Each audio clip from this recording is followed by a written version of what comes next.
Now we are gonna talk about the long-term vision of a company, which is the thing I love the most when I go in deep in a stock. And what do I mean by that?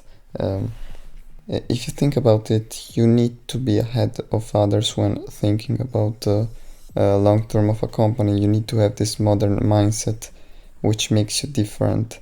You need to envision what the company does in 5 years. For example, how is the artificial intelligence going to be in 5 years? How modern it's gonna be in 5 years. I remember JD.com, I loved it because of drones delivery. They were developing this. As long as they maintain this, I will love them.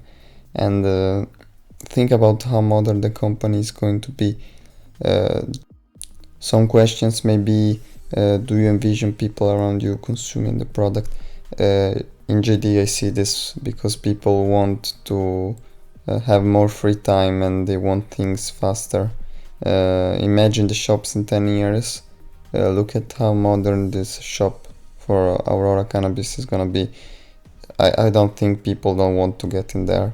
So overall, are they prepared for the future? Other examples are Microsoft and Amazon, which are developing a cloud business. Some questions you want to ask yourself are, do you understand the business? For example, I love technology stocks, or where do I see the company in 5 years?